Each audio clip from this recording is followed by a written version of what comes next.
Good morning बच्चों। आज हम पढ़ेंगे कक्षा 11 की यूनिट संख्या 3 जिसका नाम है तत्वों का वर्गीकरण और गुणों में आवर्तीता या आवर्ती गुण। इस चैप्टर का पार्ट 5। बच्चों आज इस वीडियो में हम पढ़ेंगे परमाणु त्रिज्या, आयनन विभव और इलेक्ट्रॉन बंधुता के बारे में।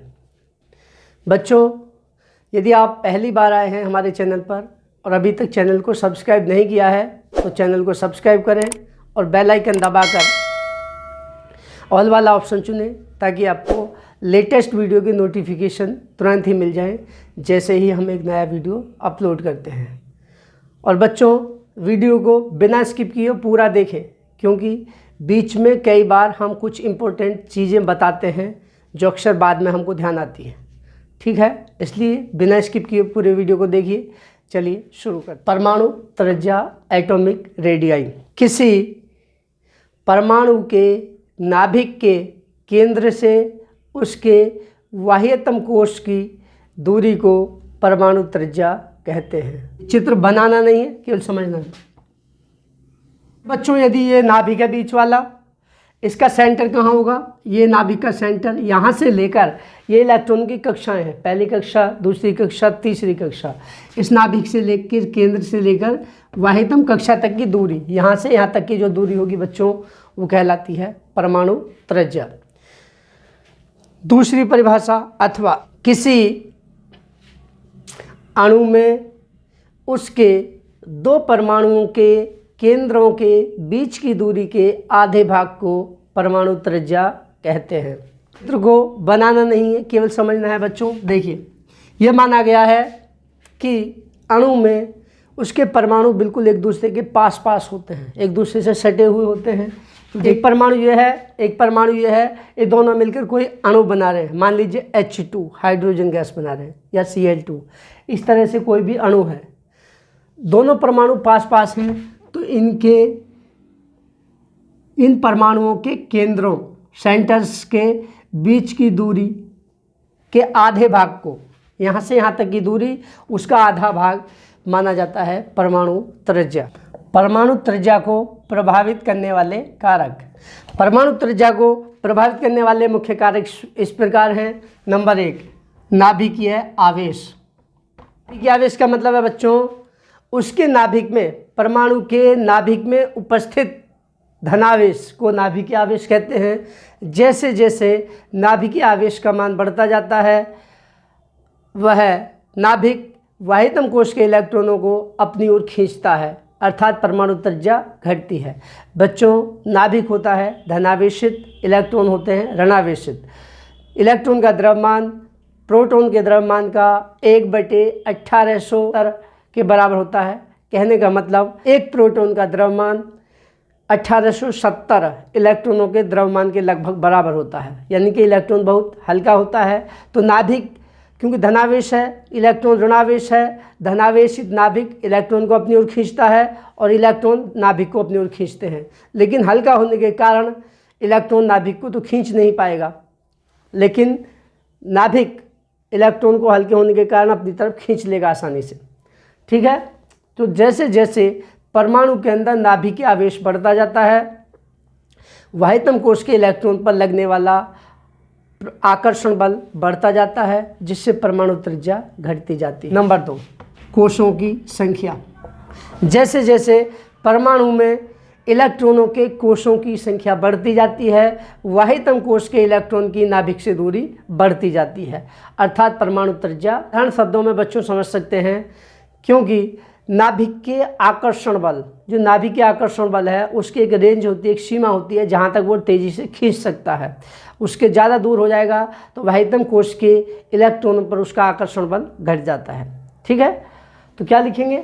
कोशों की संख्या। जैसे जैसे परमाणु में कोशों की संख्या बढ़ती जाती है बाह्यतम कोश के इलेक्ट्रॉनों पर लगने वाला प्रभावी नाभिकीय आकर्षण बल घटता जाता है, अर्थात परमाणु त्रिज्या बढ़ती जाती है। तो यही दो मुख्य कारक हैं बच्चों जो परमाणु त्रिज्या को प्रभावित करते हैं।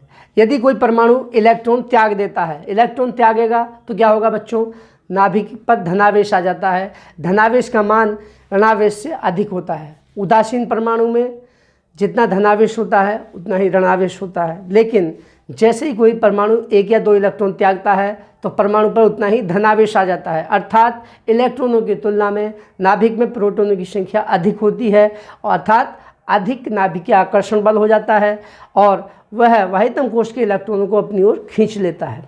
इसका प्रभाव क्या हुआ बच्चों, जैसे जैसे नाभिक पर धनावेश बढ़ेगा वो इलेक्ट्रॉन त्यागता जाएगा और उस पर धनावेश बढ़ेगा, वाहितम कोश के इलेक्ट्रॉनों को वह उतनी ही तीव्रता से अपनी ओर खींचेगा, अर्थात परमाणु त्रिज्या घट जाएगी। दूसरी चीज़ है बच्चों, यदि कोई परमाणु इलेक्ट्रॉन ग्रहण कर लेता है, इलेक्ट्रॉन ग्रहण करता है तो क्या होगा, उस पर ऋणावेश आ जाता है, अर्थात वाहितम कोश में इलेक्ट्रॉनों की संख्या बढ़ जाती है।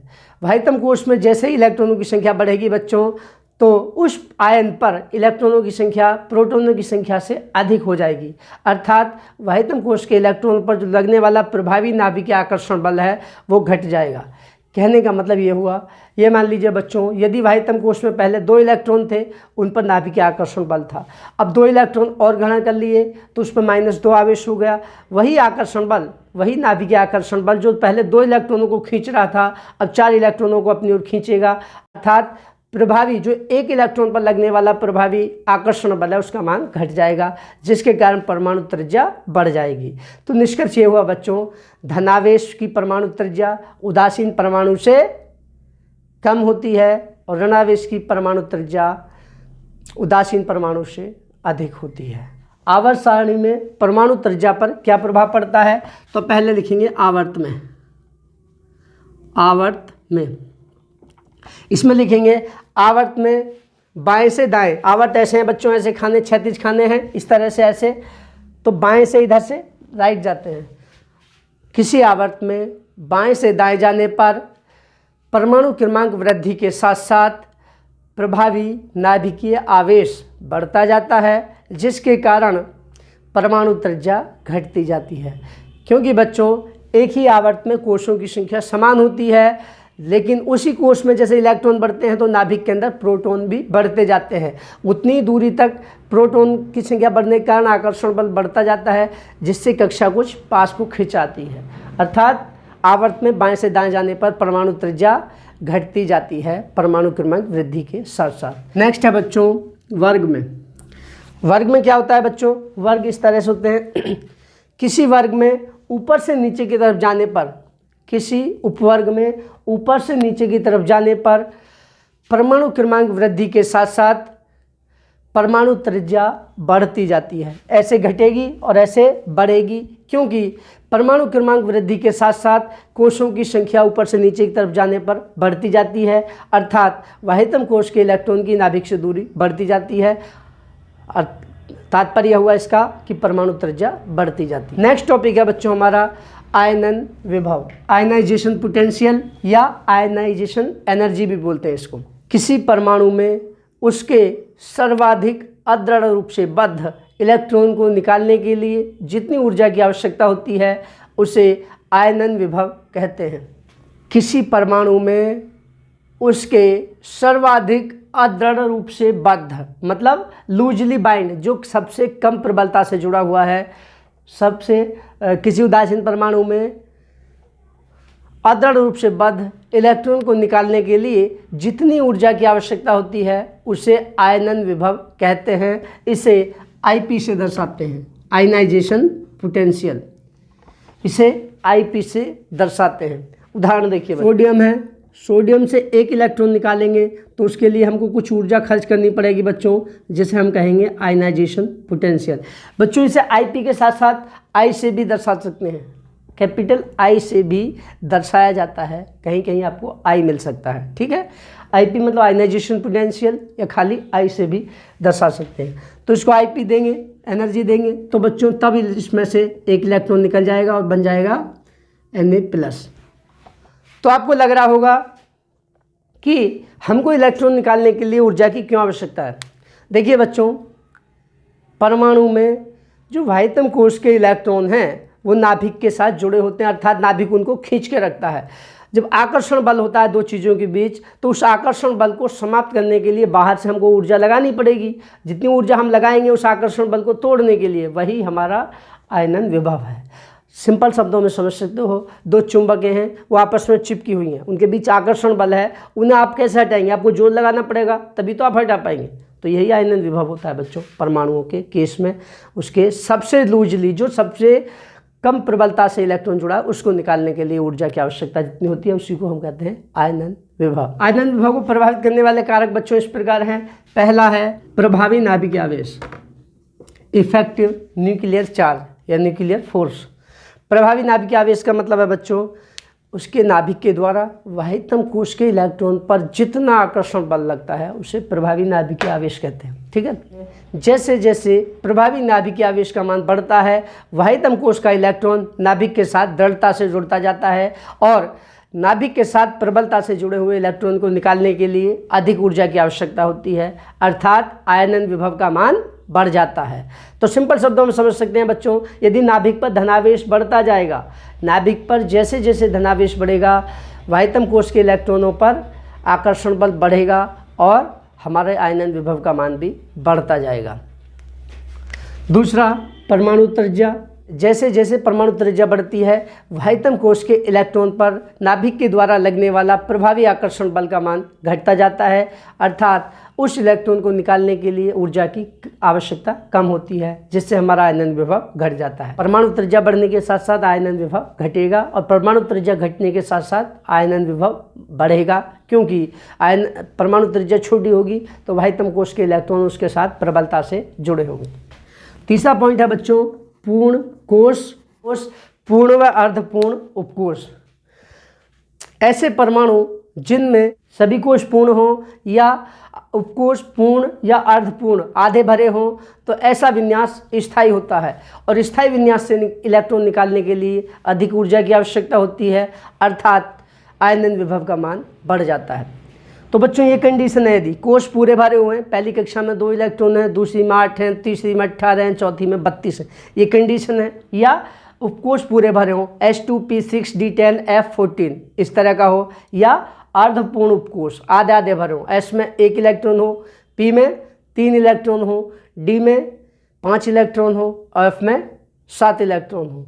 तो ऐसा जो विन्यास होता है बच्चों, जिसमें कंप्लीट सेल्स हों, कंप्लीट कक्षाएं हों, या कंप्लीट और हाफ कंप्लीट अर्धपूर्ण उपकोश हों, SPDF, उन विन्यास को कहते हैं बच्चों हम स्थायी विन्यास। और स्थायी विन्यास से इलेक्ट्रॉन निकालने के लिए अधिक ऊर्जा की आवश्यकता होती है, अर्थात आयनन विभव का मान बढ़ जाता है इस प्रकार के विन्यास से। तो ये मुख्य कारक थे बच्चों जो आयनन विभव को प्रभावित करते हैं। देखते हैं बच्चों आवर्त सारणी में प्रभाव क्या पड़ेगा।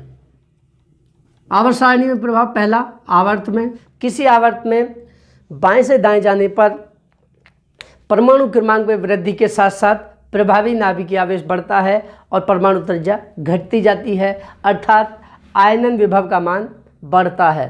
क्यों? क्योंकि जब परमाणु त्रिज्या छोटी होगी और प्रभावी नाभिकीय आवेश अधिक होगा, वाहितम कोश का इलेक्ट्रॉन नाभिक के साथ प्रबलता से जुड़ा होगा, जिसे निकालने के लिए हमको अधिक ऊर्जा की आवश्यकता होगी। तो सिंपल शब्दों में क्या हो गया, इसी आवर्त में बाएं से दाएं जाने पर आयनन विभव का मान बढ़ता जाता है, क्योंकि परमाणु क्रमांक वृद्धि के साथ साथ आवर्त में बाएं से दाएं जाने पर प्रभावी नाभिकीय आवेश बढ़ता है और परमाणु त्रिज्या घटती है। नेक्स्ट है वर्ग में या उपवर्ग में। उपवर्ग में ऊपर से नीचे की तरफ जाने पर परमाणु क्रमांक में वृद्धि के साथ साथ आयनन विभव का मान घटता जाता है, क्योंकि ऊपर से नीचे की तरफ जाने पर कोशों की संख्या अर्थात नाभिक से वाहितम कोश के इलेक्ट्रॉन की नाभिक से दूरी बढ़ती है और दूरी बढ़ने के साथ साथ प्रभावी नाभिकीय आवेश का मान, आकर्षण बल का मान घटेगा, जिसके कारण ऐसे इलेक्ट्रॉन को निकालने के लिए हमें कम ऊर्जा की आवश्यकता होती है। तो समराइज क्या करें, आवर्त में लेफ्ट टू राइट बढ़ता है आयनन विभव, उपवर्ग में ऊपर से नीचे जाने पर आयनन विभव घटता है। नेक्स्ट है बच्चों इलेक्ट्रॉन बंधुता, इलेक्ट्रॉन एफिनिटी। किसी उदासीन गैसीय परमाणु में एक अतिरिक्त इलेक्ट्रॉन प्रवेश कराने पर जितनी ऊर्जा निर्मुक्त होती है इलेक्ट्रॉन बंधुता कहलाती है।